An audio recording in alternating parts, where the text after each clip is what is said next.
Hello, breaking news. Be aware. May is Zombie Awareness Month, so you need to get prepared. You may ask, how can you prepare for Zombie Awareness Month? By joining Zombiethon. Zombiethon is a reading, watching, and activity event created and hosted by the wonderful Kat from Kat's Novel Adventures. I am honored to be on the Zombie Squad along with several other creators who I will link down in the description box below. So after this quick intro, I'll be right back and we'll talk about how we can prepare for the upcoming zombie apocalypse.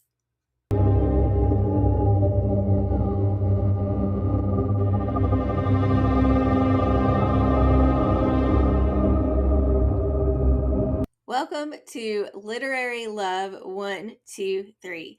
I am Jen, and I love to read, analyze, and discuss horror through a literary lens. So if you're new to my channel, welcome. If you are a returning visitor, welcome back. So I'm going to start with what I've done so far for Zombiethon, because by the time this video goes up, it is going to be well into the first week of May. So at this point, I have watched two movies. My own recommendation, the OG 1968 George Romero film, Night of the Living Dead. If you haven't watched that, then obviously I recommend it, right? And I watched another movie this year that was new to me, and that is Cargo, and it is on Netflix. And if you're looking for more of a kind of a subversion of the zombie trope, then I definitely recommend Cargo. Grab your Kleenex because it is sad. It's about a man who has 48 hours to try to find someone who can take care of his baby in a world full of an infectious zombie type disease. I don't want to say much more about it because if you go into it, I want you to go in not knowing too much. I do recommend it though, like I said, especially if you're looking for something a little slower paced and a little bit different from what we typically think of when we think of zombie movies. So other recommendations I have, another movie, zombie adjacent, but one of my favorites is Wreck, and that's REC, like the recording on a video, because we do follow a reporter who is embedded within the nighttime fire department. She is spending time with them overnight to film and discuss, see what they do. And suffice it to say that all hell breaks loose in an apartment building, and she gets a hell of a lot more than what she bargained for. The first time I watched this movie, I screamed like 3 or 4 times. And I am one who loves horror, obviously. Not much truly scares me or makes me scream. That one did it. Another movie that I recommend if you're looking for humor and more, laughter with your zombies is Shaun of the Dead, a zombie comedy movie, my favorite of the zombie comedy subgenre. It's a great good time with, I think, one of the best needle drops in all of cinema history with the use of Queen's Don't Stop Me Now. So now we're going to move on and talk about books. So far, I have read one book, and it is Died by Izzy Vaughn, who is an indie author. It was my first work of Izzy Vaughn's. And in this novella, we follow Lottie, our main character, who is deaf, and she also is a heroin addict trying to cope with childhood trauma. Her mother was verbally and physically abusive. And in this, again, another subversion of the typical zombie trope. Lottie overdoses on heroin, but she can't stay dead.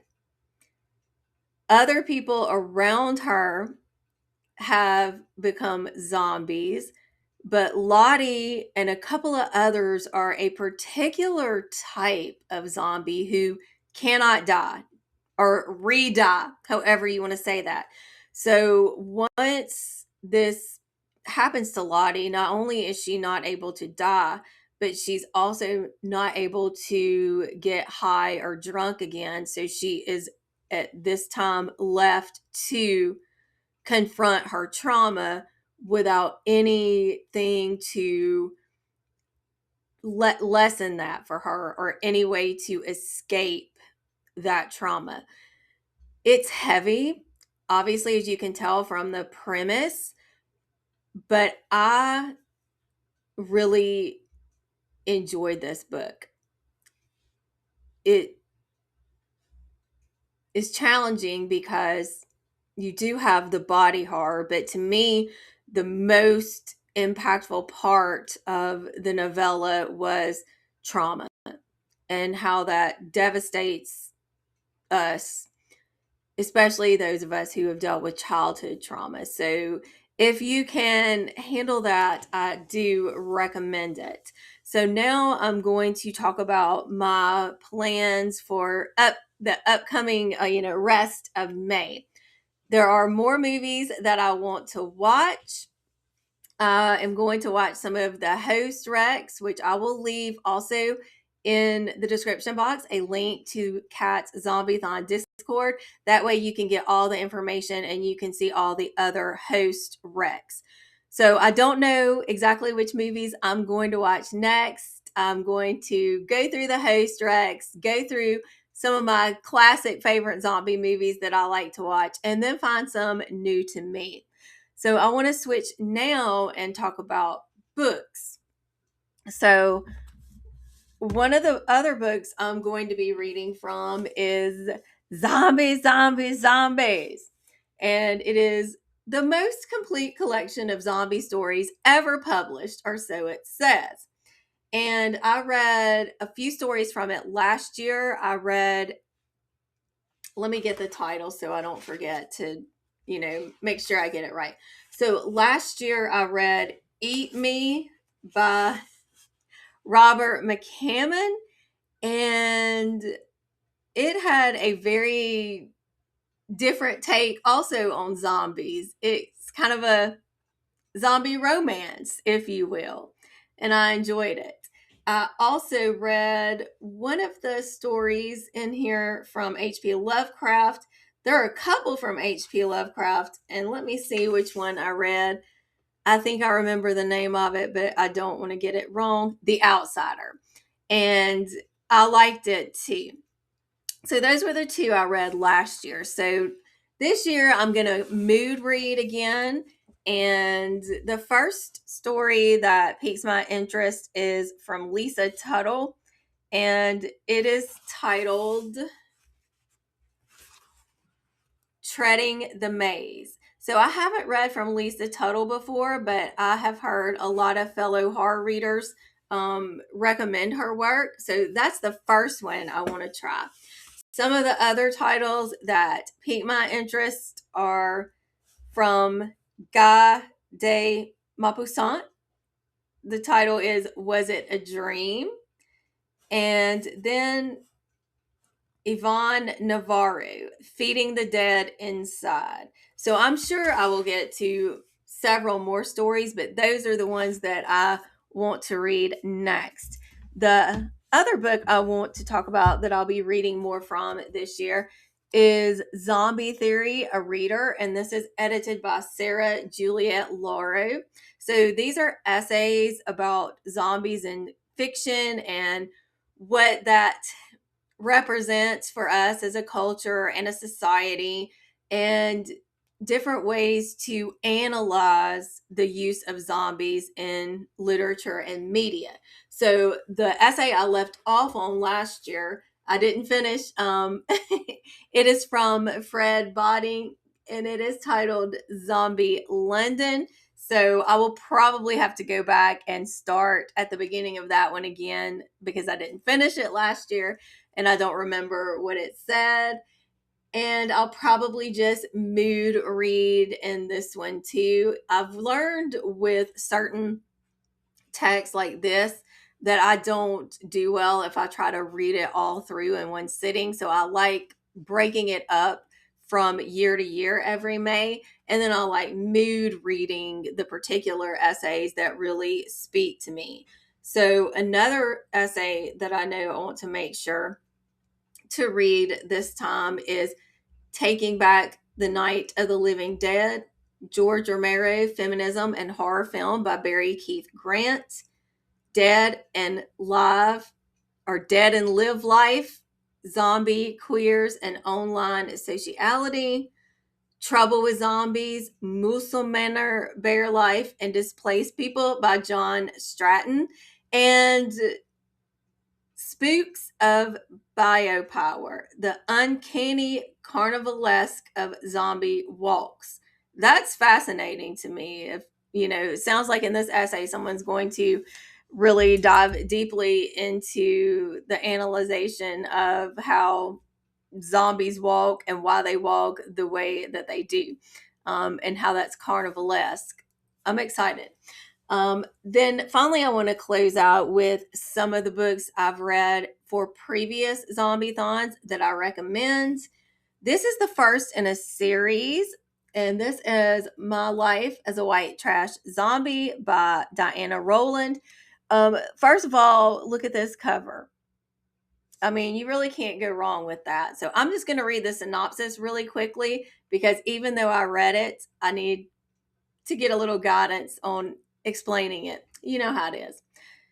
Living with her alcoholic deadbeat dad in the swamps of southern Louisiana, Angel Crawford is a high school dropout with a pill habit and a criminal record who's been fired from more crap jobs than she can count. Now on probation for a felony, it seems that Angel will never pull herself out of the downward spiral her life has taken. That is, until the day she wakes up in the ER after overdosing on painkillers. Angel remembers being in a horrible car crash, but she doesn't have a mark on her. To add to the weirdness, she receives an anonymous letter telling her there's a job waiting for her at the county morgue and that it's an offer she doesn't dare refuse. Before she knows it, she's dealing with a huge crush on a certain hunky deputy and a brand new addiction, an overpowering craving for brains.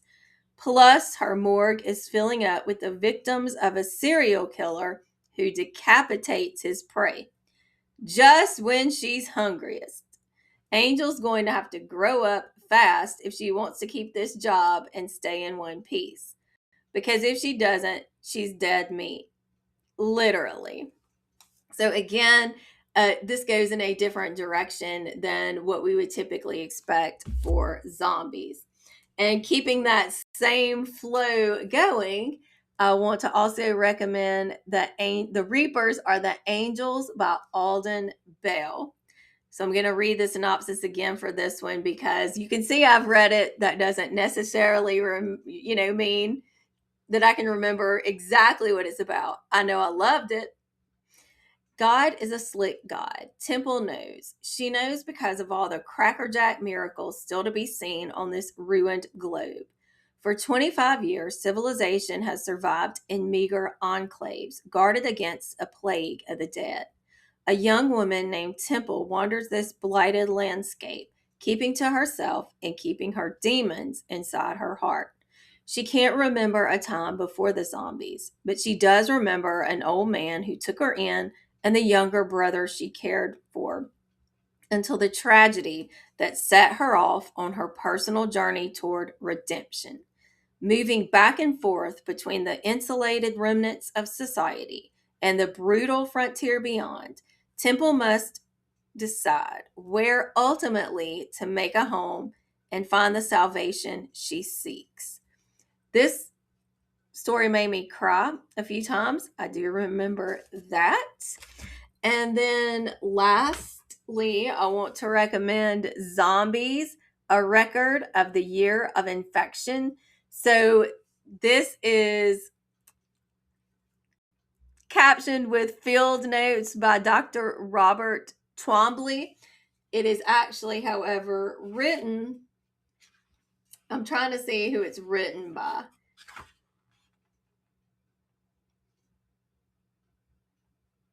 I don't know. Don Roth. There we go. So sorry. It's written by Don Roth, but as you can see, it's constructed as if it was an actual field note or diary. So it's an epistolary book.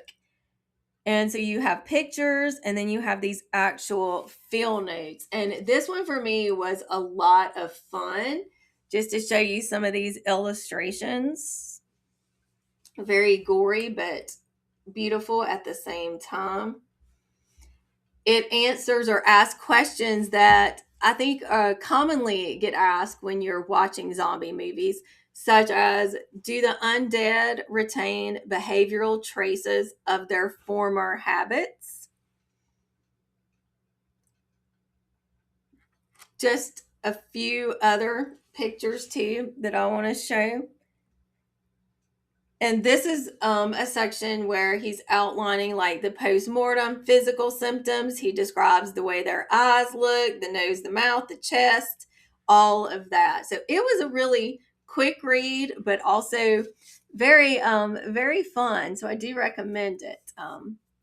So that is all I have as far as books and movies go. There is a cocktail hour coming up on May 17th.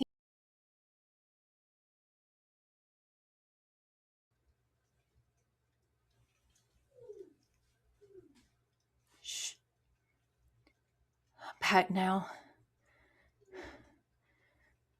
The zombies are here, so I have to be quick and I have to be quiet.